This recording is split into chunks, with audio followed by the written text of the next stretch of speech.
নমস্কার বন্ধুরা, সজনে পাতা কতটা উপকারী আমরা কম বেশি সবাই জানি, আর আমরা নানান রকমভাবে কিন্তু এই পাতাটা খেয়েও থাকি। বিশেষ করে হাই প্রেশার রুগীদের এটা কিন্তু সবথেকে মহা ঔষধ। যেভাবে খাবেন সেভাবেই কিন্তু উপকার পাবেন, আর এটা অনেকভাবে কিন্তু খাওয়াও যায়। তো চলুন, এই শাকটা দেখতে মনে হয় খুব নরম, কিন্তু এই শাকটা রান্না করতে গেলে মনে হয় না যে শাকটা নরম, তখন কিন্তু অনেকটা শক্ত শক্ত থেকে যায়, নরম হয় না, সফট হয় না।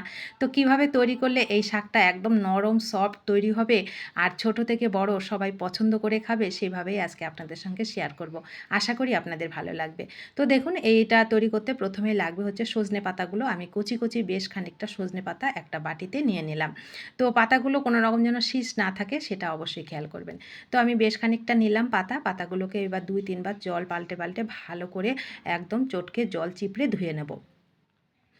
পাতাটা ধোয়া হয়ে গেলে গ্যাসটা অন করে কড়াই বসিয়ে দিয়েছি। কড়াইটাকে গরম করে নিয়েছি, পরিমাণ মতো সাদা তেল দিলাম। আমি সাদা তেলে সবসময় রান্না করি বলে সাদা তেলটা দিলাম। আপনারা কিন্তু সর্ষের তেলও ব্যবহার করতে পারেন। তেলটা গরম হয়ে গেলে আমি কালো জিরা 1 চামচ আর বেশ কয়েকটা কাঁচা লঙ্কা চিড়ে এর মধ্যে দিলাম।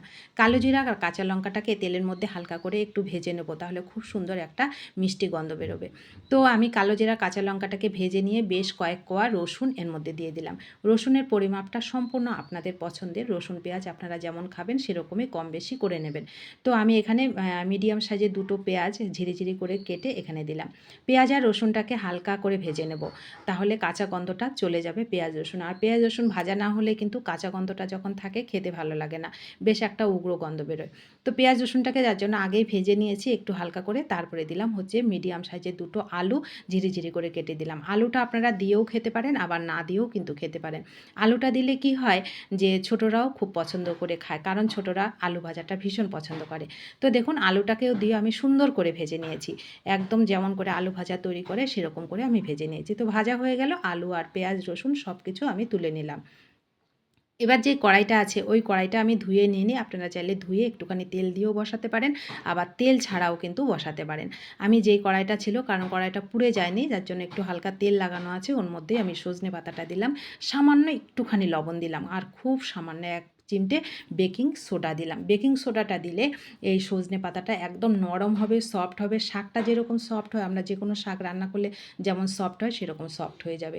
আর সজনে পাতা রান্না করতে গেলে দেখবেন এটা কিন্তু সফট হয় না, এটা গলে যায় ঠিকই, কিন্তু একটা বেশ শক্ত শক্ত একটা ভাব থেকে যায়। তো আমি যেভাবে তৈরি করছি এভাবে তৈরি করে দেখবেন, একদম শাকের মতন নরম সফট হয়ে যাবে। তো আমি একটু ঢেকে ঢেকে গ্যাসের ফ্লেমটাকে একদম লো করে দিয়ে একটুখানি জল দিয়ে সোডা লবণ দিয়ে একটু ঢেকে ঢেকে দেখুন সজনে পাতাটাকে একদম নরম করে সেদ্ধ করে নিয়েছি। দেখুন কি সুন্দর নরম হয়ে গেছে, একদম নরম সফট হয়ে গেছে। এইবার আমি এর মধ্যে ওই যে আলু পেঁয়াজ রসুন ভেজে রেখেছিলাম সেটা এর মধ্যে দিয়ে দিলাম। ব্যাস, এইবার আমি সুন্দর করে এর মধ্যে মিক্সড করে নিয়ে আরও মিনিট খানেক এটাকে নেড়ে চেড়ে রান্না করে নিলেই রেডি হয়ে গেল সজনে পাতার দারুণ স্বাদের একটা খাবার।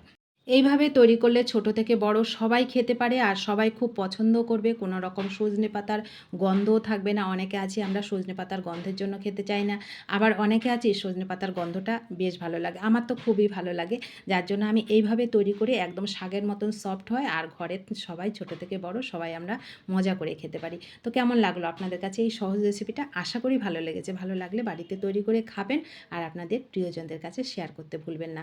আর নতুন বন্ধু হলে ভালোবাসা দিয়ে প্লিজ আমার পাশে থাকবেন। যে সকল বন্ধুরা আমাকে সবসময় ভালোবাসা দিচ্ছেন তাদেরকে আমার অসংখ্য অসংখ্য ধন্যবাদ ও ভালোবাসা। এই ভীষণ উপকারী সজনে পাতা, বিশেষ করে হাই প্রেশার রোগীদের জন্য তো খুবই উপকার। আর প্রেশার হাই নেই এরকম কিন্তু এখন কেউই নেই, ছোট থেকে বড় সবারই কিন্তু এই প্রেশারের রোগটা খুব আছে। তো আমি বলবো হাতের কাছে সজনে পাতা পেলে এইভাবে তৈরি করে খেয়ে দেখবেন, সবাই মজা করে খেতে পারবেন। ধন্যবাদ সবাইকে।